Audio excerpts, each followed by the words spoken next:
Item 20, discussion with the director of the social work program at Oral Roberts University and students in the community practice course, sharing evaluation and assessment outcomes from their day on the Tulsa Community's transit efficiency as a course-directed field learning opportunity. Thank you to the committee for allowing us to be here today. Thank you, Councilor Lincoln, for helping make this arrangement, and Councilor Q for representing District 2 and ORU so well. Yes, I think I did skip a line. Hold on, let me finish reading that. Yes, I'm sorry. All right. Social work program at Oral Roberts University and students in the community practice course, sharing evaluation and assessment outcomes from their day on the Tulsa Transit, learning how the transit operates, completing assessment with bus riders, and observing the community's transit efficiency as a course-directed field learning opportunity. There we go. Awesome. Well, wonderful. Thank you again. Wanted to get it all.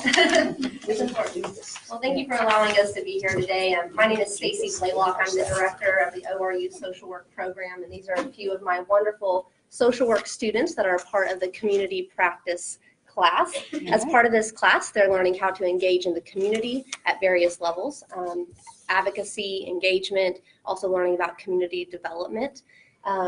As part of our program curriculum, we really focus on engagement and in experiential learning. And so I'm going to let them share a little bit about their experiential learning opportunity that they had the opportunity to be a part of. Thank you, Professor Blaylock.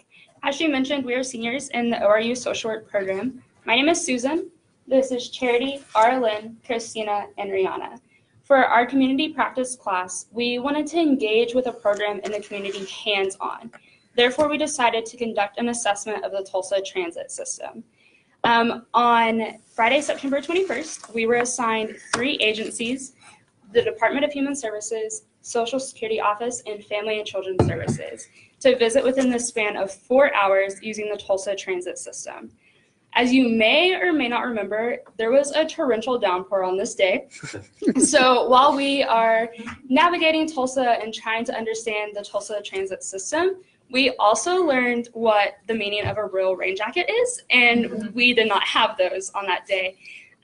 So this experience, it was very eye-opening as future social workers in the Tulsa community.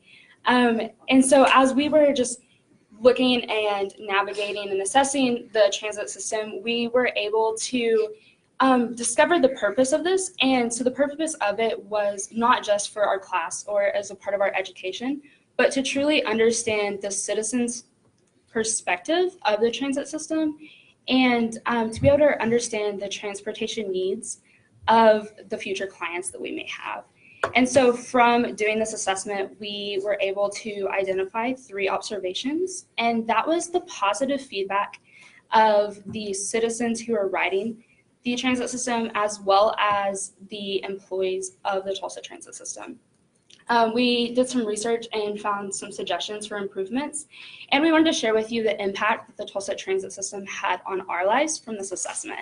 Overall, the community spoke really highly of the transit system, and Christina's going to tell you more about the positive feedback that we received. Yeah, so just as Susan was saying, we received a lot of positive things from passengers of the Tulsa Transit as well as the drivers. So one of the things that they really had good things to say on was the safety that they felt on the bus. A lot of times, you know, there's things with that aren't the best, but with this, they said that they felt very safe, and we believe this is due to the emergency program that they had in place for this. So if there's an altercation or disruption that goes on, the driver will just call in for security, and then security will come and escort those involved in that off of the bus, creating this very safe place for those on the bus. And there also is really great things in place for those with a disability. And so one woman at a stop that we went to, she was in a wheelchair, and so the driver knew exactly what to do. He got put equipment in place for her to come onto the bus, as well as set up an area for her to be able to be on the bus. And those on the bus too who were in that area were able to know to go in the back as well and make room for her. So really awesome things in place with them. And then also the Tulsa Transit drivers also had really great things to say. One lady we talked to had been a driver for 20 years and said that she had a great experience with it and is really satisfied with it. She said that the training that she received 20 years ago was awesome and really prepared her for the driving that she is doing. And so really awesome things. Yeah, we only really heard really awesome things with them. So Brianna is now going to talk about suggestions and feedback that we will to. Yeah, so along with the praise that we received from the passengers and people who were driving, we also had some suggestions that they gave us. And I took those suggestions and broke them into 5 different categories: safety, punctuality, accessibility, comfort, and other various improvements that could be made. Regarding safety, as Christine said, it really is safe on the buses. It's fantastic to hear how people can go on and just let their guards down. However, it's not the same with the bus stops. People do not feel safe there, and it's mainly because there isn't enough lighting and because there isn't access to emergency personnel. So we were going to suggest that lighting be added to all bus stops and that emergency phones be made available at major bus stops as well. Also, it would be a nice improvement to have hand sanitizer on the buses, as this would help to inhibit, I'm sorry. Sanitizer, hand Sanitizer. sanitizer. To help inhibit, any illnesses or colds being spread around. So in regards to punctuality, this is something that a lot of the people who are passengers talked about. It's oftentimes the bus will arrive late. And this can present a huge issue for any people who are going to their places of employment or who have other appointments throughout the day to deal with this consistently. As Councilor Lakin can tell you, it can also make it hard to transport groceries, as things like ice cream will melt by the time you get back to your house because it takes so long. So in order to help with this, we would suggest that drivers stop only at the designated stops instead of stopping to pick up any people who might flag them down and ask for a ride. Also, there's a way to help with perceived waiting time. There was a study done by some people from the University of Minnesota about how covering, and very simple basic covering for bus stops, can help reduce the waiting time by half in the minds of people if it's less than 10 minutes. So just putting basic covering could really help people's moods. In regards to accessibility, there's anyone who comes onto the bus with their family has to pay for all of the children that come on the bus. And sometimes for these families, many of whom come from lower socioeconomic statuses, this can maybe be hard to pay for all of their children who come on. So we actually had a suggestion from one of the passengers that any people or children under 12 years of age would be able to ride the bus for free. The nice thing about this is that children will either be in school or will be young enough that they can be carried on the laps of their parents. So you wouldn't have to worry about any seating issues or anything like that. Also, it would be helpful to have sidewalks provided around town, as this would help with transit between bus stops and between home to the bus stop and to work and all of that.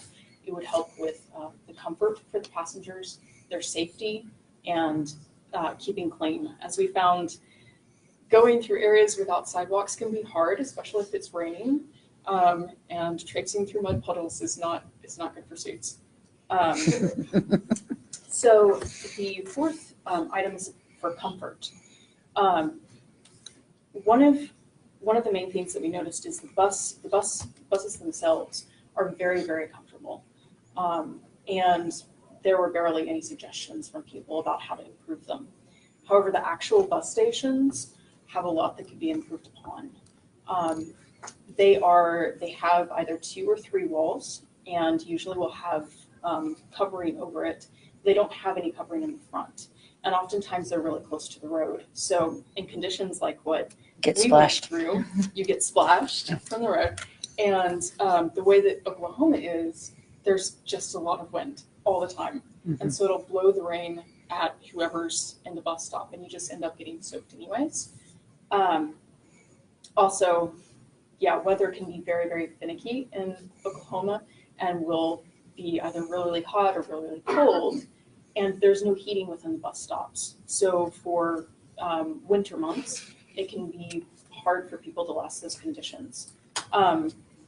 So we researched some things that people have implemented to help with these conditions in different cities. And in Fort McMurray in Canada, they have implemented a system where they have all enclosed bus stops and heated bus stops. And this is actually something that has caught the attention of a couple of cities within the US because it's just working really, really well. They use a bulb heating system, and it only activates below freezing. It's activated by pushing in a button, and it stays on for 15 minutes and then goes off. So it would deter people coming in to just sleep there for comfort. But it would be enough time for people to be comfortable while they're waiting for the bus. This actually only costs about $67 per month to run heating, and this is including the solar lighting system that they use in the bus stops as well. Is that per stop? Yes, it's per stop and per month. So we would like to propose that for at least major bus stops, they're enclosed and they have that sort of heating system in them. Also, the passengers requested that there be heating in the buses during the winter, because that's not something that's currently accessible to them. As for various other improvements, we tried using the app while we were figuring out our route and all of that, and we saw two things that could possibly be improved. One is, it would be nice if there was, if we were able to plan routes ahead of time, and we could just have that down, and it would be easier to navigate and figure out which buses to go to. And it would also be better if there was the ability to rate bus drivers in the app. So this is actually something that some passengers requested, because we found out from them that just a kind hello from a bus driver can make their day. And so if that's encouraged with the bus drivers, if professional actions are encouraged with the bus drivers, it just makes the whole system better. So as you've heard, the citizens of Tulsa have some great ideas for ways to improve Tulsa Transit, as well as a high rate of satisfaction with the system, as Christina relayed to you. And it was a privilege for us to meet with them and hear their voices and their thoughts on everything. The experience really impacted us, as Charity will tell you. So as my colleague Susan has mentioned to you, we are future social workers who were assigned the task of engaging with the Tulsa community. And when our professor, Blaylock, first initiated the idea to us, we were extremely excited and really gung-ho about meeting Tulsa citizens, because I am personally not from Tulsa, I'm from San Antonio, Texas. So it was a really great experience for me. Our initial perspective on how the transit system day was going to go was kind of negative. We were expecting a lot of complaints and a lot of negative feedback and everything, and we were also expecting passengers to be very distant, reserved, especially since it was a rainy day. We figured nobody would want to talk to us and engage with us with conversation. However, to our shock, we actually discovered people were very eager and were very ready to discuss and convey their ideas and their suggestions to us about how the transit system is operating. And as you've heard from my colleague Christina, it was a lot of positive feedback. And so that was very exciting and amazing to hear from them. There was a lot of feedback about like how safely they feel on the buses and everything. And I just want to say we greatly appreciate it. We have acquired a new deep respect for the City Council and how much dedication and time that you guys take into making sure your Tulsa citizens are feeling safe and they're getting from place to place. Also, as future social workers, we now realize and we can understand the hardships that our future clients could possibly face going from bus station to bus station for groceries or DHS appointments. Like we said, our goal was to visit 3 destinations. However, within a 4-hour span, we were only barely able to make 2 stops. And we even got lost and missed our bus 4 or 5 times that day. So it was a great day, a beautiful day in the rain and everything.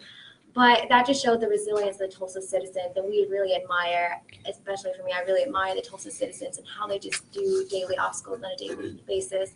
And I just want to say thank you to you guys. We truly appreciate what you guys are doing here. And without further ado, I'm going to hand it off to my colleague Arlen, who will be closing our presentation. Yeah. So as articulated by my classmates, we experienced the Tulsa Transit system for ourselves. We wanted to kind of get a hands-on approach to what the citizens of Tulsa are experiencing day to day, and we feel that we accomplished that. We discovered that the citizens of Tulsa are pleased with the safety on the buses. They're pleased with the accommodation for those with suffering from disabilities, and the emergency protocols that are set in place within the Tulsa transit system are very effective and are very pleasing to the residents of Tulsa. With all that being said, we just come for you and we want to say thank you. Thank you for your commitment and your willingness to serve the city of Tulsa. Thank you for your willingness to serve its residents. As we assessed, the city of Tulsa is very pleased with the public transportation system that you have created. And so we just want to really affirm you in what you're doing and just thank you for all that you've done for the city of Tulsa. We know that we can take this experience and allow it to shape our future practice and allow our perspective of our clients and really what they're experiencing, allow that practice and experience to shape what we're going to do in the future. And so again, we just want to say thank you and now open up this time for any questions that you may have for us. But if there are any questions, Well, and I don't know if I missed it. What area of town were you? I mean, what were your destinations? We'll put it that way.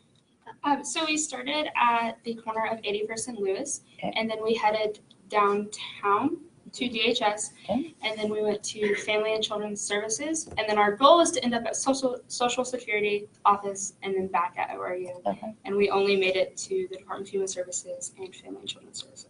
Okay. Counselor Q. Well, first of all, I love it that you young people couldn't use the app, because that's been one of my complaints since I waited for 2 hours and a resident had to ask me why I was standing at a bus stop. But I want to make sure that you do write that up and it is sent to us, because I would like to share that. The second, do you know the age? And it's something I haven't looked into, which I have looked into a lot of transit because of my district. What age that do any, like babies, do they pay for infants? Is it under 3, or do you know the So, age? 4 and under is 4 and under. actually free, and then 5 to 12 years old is $1. I think it's $1.50, and then for a 2-hour pass, and then a 1-day pass is $1.85, I believe. And then adults, Adults. I believe it's $3. $3 For a day pass. Or $3.75, one of those two.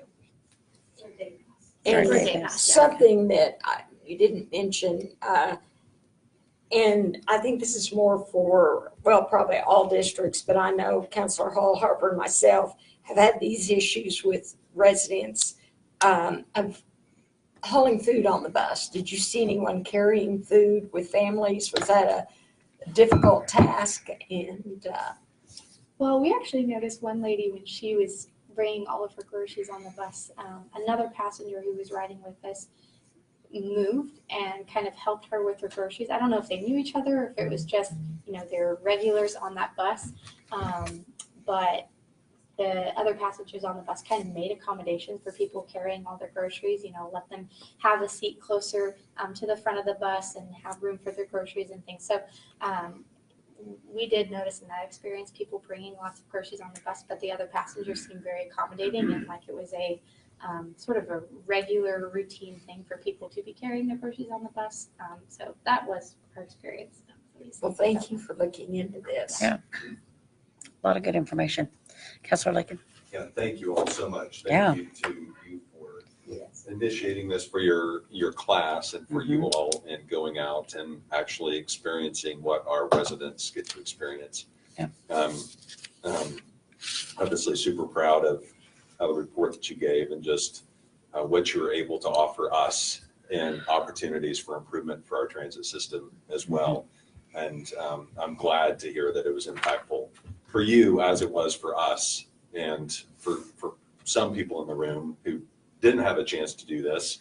I would encourage us to do it again as a council, but we went 5 years ago and started in North Tulsa and tried to get to In a different, neighborhood. in a neighborhood. We just found a neighborhood And we tried to get to a grocery store and back before our kids could get home from school. We needed food for them. That was the exercise. Mhm. And it didn't work out so well for us.